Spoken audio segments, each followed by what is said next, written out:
Usikiliza sauti ya Mungu. Usikiliza sauti ya Mungu. Tuombe. Baba, katika jina la Yesu tumekuja mbele zako, tunasema ni asante kwa ajili ya wakati mfalme. Baba, umekuwa mwaminifu, umetulinda, umetuongoza mfalme. Katika ibada ya siku ya leo Baba, naamini ya kwamba uko mahali hapa mfalme, na utaenda kusongeza watu wangu wengine katika jina la Yesu Kristo. Maana wakati ambao tunaenda kuingia katika neno lako mfalme, naamini ya kwamba uko mahali hapo unatawala mfalme. Baba, utaenda kutawala kila mmoja amefika mahali hapa siku ya leo. Naomba ukafungue mioyo ya mtakatifu wa Israeli. Kwa chache nguvu zako sana mtakatifu. Wakati ambao tunaenda kuanza neno hili la siku ya leo mfalme. Baba, likawe baraka kubwa juu ya watu hawa. Katika jina la Yesu Kristo. Yote ambaye ni mgonjwa mfalme amefika mahali hapa, akaweza kupokea uponyaji siku ya leo. Yote ambaye amefungwa na maovu shetani, hizo vifungo vikaende kufika mwisho kupitia neno la siku ya leo. Katika jina la Yesu Kristo tunakamata kila nguvu za giza. Asina nafasi mahali hapa, asina uwezo mahali hapa. Katika jina la Yesu Kristo tunaomba na kuamini. Amen. Basi naomba yule ambaye amepata taenda kunisomea kuanzia mstari wa 23 kitabu cha Yeremia sura ni ya 7 ule mstari wa 23.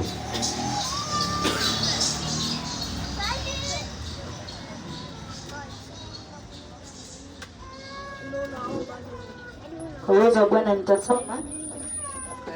Kitabu ni Yeremia 7 mstari wake wa 23. Inasema hivi: lakini niliwapa amri hii, waitii sauti yangu ili niwe Mungu wao, nao wawe watu wangu. Niliwaamuru pia waishi kama nilivyowaagiza, ili mambo yao yawaendee vema. Amen. Amen. Bwana Yesu asifiwe. Amen. Siku ya leo ili neno nimekuletea mahali hapa, ambaye neno Mungu ameweka ndani yangu nikuletee wewe uko mahali hapa siku ya leo. Bwana Yesu asifiwe. Bwana Yesu asifiwe. Amen. Irudi mahali hapa. Bwana Yesu asifiwe. Amen. Ili neno Mungu ameweka ndani yangu nikuletee wewe ambaye uko mahali hapa siku ya leo, liende kusaidia maisha yako, liende kusongeza kiwango kingine. Bwana Yesu asifiwe. Amen. Maana ili neno ambalo tunalisoma mahali hapa, tunaona ya kwamba wakati wa Israeli waliambiwa jambo moja. Waliambiwa ya kwamba wasikilize sauti ya Mwenyezi Mungu. Yaani watii zile amri za Mwenyezi Mungu. Lakini wao wakaanza kung'ang'ania kutoa dhabihu na tambiko zao na sadaka ili wamtolee Mwenyezi Mungu. Sasa wao wakati waling'ang'ania hapo, ndio maana Mungu akatuma nabii Yeremia ya kwamba ende kawaambie, mimi wakati niliwatoa pale Misri sikuwapea amri ya kutoa tambiko ama sadaka ama nini. Niliwaambia wasikilize sauti yangu. Bwana Yesu asifiwe. Kwa hivyo siku ya leo ili neno nakuletea mahali hapa, anakuambia kwamba siku ya leo wengi tunapitia mashida, tuko na shida mbalimbali, tunaumia kwa sababu ya kutosikiliza sauti ya Mwenyezi Mungu, kwa sababu tumekataa kutii sheria ya Mwenyezi Mungu. Sasa Mungu anatuacha, ndio maana tunapitia mashida, ndio maana magonjwa yako katika maisha yetu yaishi, ndio maana tuko na vifungo mbalimbali haziishi, kwa sababu tumekataa kusikiliza sauti ya Mwenyezi Mungu. Bwana Yesu asifiwe. Siku ya leo nakuletea hili neno na kuambia kwamba ukisikiliza sauti ya Mwenyezi Mungu itaenda kufungua maisha yako. Maana Mungu hataki sadaka zako, hataki tambiko, ila anataka mtu yule ambaye anatii sauti yake. Bwana Yesu asifiwe. Mtu yule ambaye anasikiliza sauti ya Mwenyezi Mungu, mtu yule ambaye anatii sheria za Mwenyezi Mungu, huyo ndio Mungu anataka. Bwana Yesu asifiwe. Wengi wanahangaika, wanaambiwa ya kwamba leta dhabihu ya shilingi ya pesa ngapi ili uombewe upate shilingi nini, lakini wacha nikwambie siku ya leo ya kwamba huwezi pata, huwezi fanikiwa, ila ni hasara utaendelea kuenda. Bwana Yesu asifiwe. Maana Mungu anataka jambo moja, unasikiliza sauti ya Mwenyezi Mungu, unatii sheria za Mwenyezi Mungu, ili mambo yako yakuendee vizuri. Bwana Yesu asifiwe. Maana neno linasema ya kwamba aliwaambia watii sheria zake, wasikilize sauti yake, ili mambo yao yawaendee vizuri. Bwana Yesu asifiwe. Wengi wetu tunataka mambo yetu yaende vizuri, lakini tumekosa kitu moja. Atutii sheria za Mwenyezi Mungu, atusikilize sauti ya Mwenyezi Mungu. Ina maana ya kwamba ukikaa chini ya Mungu, Mungu akuongoze, ina maana ya kwamba mambo yako yatakuendea vizuri. Bwana Yesu asifiwe. Ina maana kwamba hata kama umefungwa uko na vifungo za aina gani, ukisikiliza sauti ya Mwenyezi Mungu, hizo vifungo zinaachia mara moja. Bwana Yesu asifiwe. Maana umeshamkaribisha Mungu katika maisha yako. Bwana Yesu asifiwe. Amen. Sasa hili neno nakuletea wewe ambaye unahangaika, wewe ambaye unapitia mashida, wewe ambaye unaendelea kuteseka. Sikiliza sauti ya Mwenyezi Mungu, ukatii sheria za Mwenyezi Mungu ili mambo yako yakuendee vizuri. Bwana Yesu asifiwe. Hiyo ndio dawa nakupea. Sio kutoa sadaka mingi. Kwa sababu Mungu apendezangu na sadaka zimejaa dhambi. Yaani unamtolea Mungu sadaka na wewe mwenyewe ni mwenye dhambi. Mungu apendezangu. Bwana Yesu asifiwe. Ukitaka maisha yako yafunguliwe, maisha yako yafunguke, kitu ya kwanza lazima ukaache dhambi. Wakati umeacha dhambi, ina maana ya kwamba maisha yako yatafunguka. Bwana Yesu asifiwe. Amen. Kuna wengine tulikuwa tumefungwa. Tulikuwa na vifungo.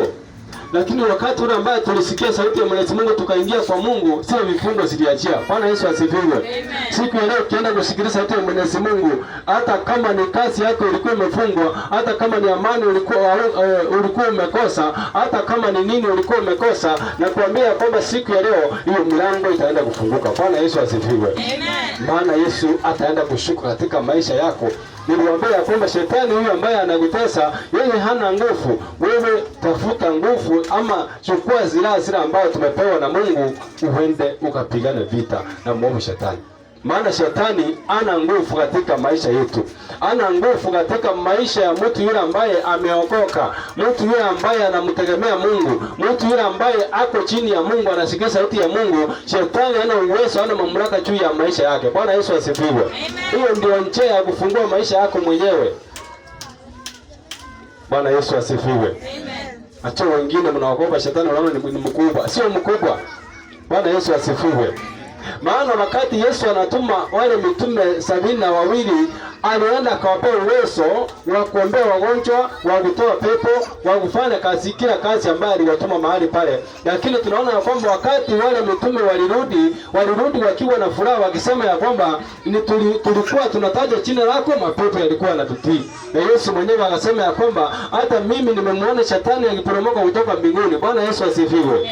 Kwa hivyo ina maana ya kwamba wakati unaenda kumtii Mungu, utakuwa na nguvu ya kumporomosha shetani kutoka mbinguni. Bwana Yesu asifiwe. Maana niliwaambia kwamba shetani ukianza kumshambulia anaporomoka, maana hana nguvu. Ufalme wa giza hauna nguvu katika maisha yako. Bwana Yesu asifiwe.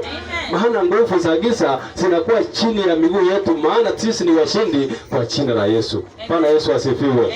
Usikubali shetani atawale maisha yako, maana hana nguvu. Usikubali atawale biashara zako, maana hana nguvu. Simama ukasema ya kwamba mimi kwa jina la Yesu niko na mamlaka na uwezo wa kukanyaga wewe nyoka shetani. Bwana Yesu asifiwe. Naye atakuachia. Hata ukiona amefunga, ni kazi yako amefunga, ni nini hiyo amefanya, simama imara useme ya kwamba mimi hautaniweza kwa jina la Yesu Kristo. Bwana Yesu asifiwe. Hiyo ndio, hapo ndio tunapata ushindi, hapo ndio tunamshinda shetani. Lakini ukianza kuokopa, uanze kusema ya kwamba mimi nimeshindwa, mimi sasa naona kama nitakufa. Hapana, shetani atakuweza ukuua kama umesimama na Yesu mwenyewe. Bwana Yesu asifiwe. Amen. Maana kumtii Mungu, maandiko yanasema kwamba kumtii Mungu ama kumpenda Mungu ni kutii sheria za Mwenyezi Mungu. Bwana Yesu asifiwe. Amen. Nataka mtu anisomee kitabu cha waraka wa kwanza wa Yohana, ile sura ya 5, ule mstari wa 2. Waraka wa kwanza wa Yohana sura ya 5, unisomee mstari wa 2 ukiendelea chini. Inasema hivi: hivi ndivyo tunavyojua kwamba tunawapenda watoto wa Mungu, kwa kumpenda Mungu na kuzitii amri zake. Maana kumpenda Mungu ni kuzitii amri zake. Na Amen. Amen. Amen. Bwana Yesu asifiwe. Amen. Kumpenda Mungu ni kuzitii amri zake. Uwezo sababu unampenda Mungu na wewe ni mwenye dhambi, hiyo haiwezekani. Kwa sababu na kama umpende Mungu na kama wewe ni mwenye dhambi, ina maana ya kwamba shetani anatawala maisha yako. Bwana Yesu asifiwe. Amen. Lazima tuwe watiifu. Lazima tuwe watu wale tunasikiliza sauti ya Mungu kila wakati, ili tukue washindi kila mahali tutakapoenda. Bwana Yesu asifiwe. Amen. Mimi kuna jambo moja nilikuwa nasema wakati niliokoka, kuna jambo moja nilikuwa nalitaka sana. nilikuwa nasema mimi sitakubali kushindwa. Bwana Yesu asifiwe. Na sitakubali kushindwa mpaka wa leo. Nilikuwa nasema ya kwamba nikiona kitu mambo yananiendea vibaya, nasimama nasema hapana, shetani hautaniweza, mimi hautanishinda. Na hivyo ndio nilikuwa nashinda. Bwana Yesu asifiwe. Kwa hivyo ukiona ya kwamba shetani anakuletea mitego fulani, mwambie ya kwamba wewe shetani hautanishinda, maana niko na Yesu aliye hai yuko ndani yangu. Bwana Yesu